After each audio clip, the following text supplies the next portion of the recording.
നമ്മളുടെ ഇന്നത്തെ പരിപാടി എന്ന് പറഞ്ഞാൽ നമ്മുടെ ഓസ്കാർ മരിച്ചു കുറച്ച് നാളായി. അപ്പോൾ എന്നിട്ടാ നമ്മളുടെ ഈ ടാങ്ക് വെറുതെ കിടക്കായിരുന്നു ഇവിടെ. അപ്പോൾ നമ്മൾ ഇതിൽ ക്യാറ്റ് ഫിഷിനെ ഇടാമെന്ന് വിചാരിച്ചു. ക്യാറ്റ് ഫിഷ് അപ്പോൾ നമ്മുടെ വലിയ ടാങ്കിൽ കിടന്ന് കുറച്ച് സൈസ് വെച്ചിട്ടുണ്ട്. സൈസ് വെച്ച കാരണം ഗോൾഡ് ഫിഷിനൊക്കെ ആക്രമിച്ച കാരണം നമ്മൾ ഇതിനെ മാറ്റാണ്. അതുകൊണ്ട് അപ്പോൾ ഇതാണ് ടാങ്ക്, അതുകൊണ്ടാണ് നമ്മൾ മാറ്റുന്നത്. അപ്പോൾ ഗൈസ് അപ്പോൾ നമ്മൾ കഴുകാൻ പോവാണ്.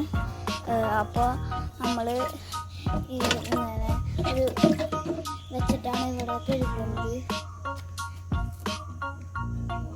അപ്പം എൻ്റെ അച്ചാച്ച ഇവിടെ ഹെൽപ്പ് ചെയ്യുന്നുണ്ട്.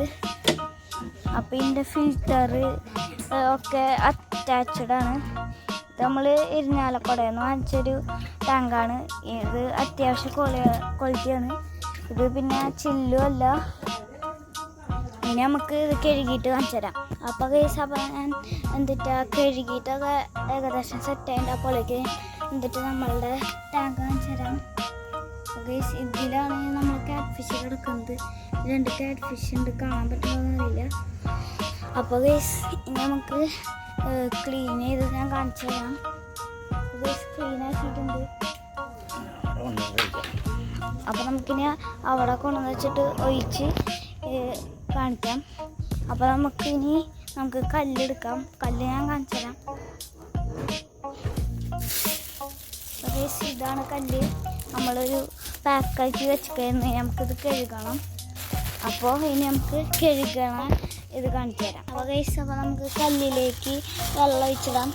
അതിനുള്ള മുമ്പ് നമുക്ക് കല്ല് തുറക്കണം. നമുക്കിനി തുറന്നിട്ട് ഞാൻ ബക്കറ്റ് ഇട്ടിട്ട് കാണിച്ചു തരാം. അപ്പോൾ ഗൈസ് അപ്പോൾ നമ്മൾ അതിനെ ഹാളിൽ സെറ്റാക്കി ഫുൾ സെറ്റാക്കിയിട്ടുണ്ട്. അപ്പോൾ ഞാൻ കാണിച്ചു തരാം. രണ്ടുപേരും നല്ല സൈസൊക്കെ വെച്ചിട്ടുണ്ട്. അപ്പോൾ ഗൈസ് ഇതാണ് ആ ടാങ്ക്. പിന്നെ നമ്മളുടെ ശിവരാത്രിക്കാണ് നമ്മൾ ഓസ്കാർ മരിച്ചത്. അപ്പോൾ എല്ലാവർക്കും ഈ വീഡിയോ ഇഷ്ടപ്പെട്ടെങ്കിൽ ലൈക്ക് ചെയ്യുക, ഷെയർ ചെയ്യുക, സബ്സ്ക്രൈബ് ചെയ്യുക, പിന്നെ ബെൽ ബട്ടൺ അമർത്താം. അപ്പോൾ എല്ലാവർക്കും ബൈ.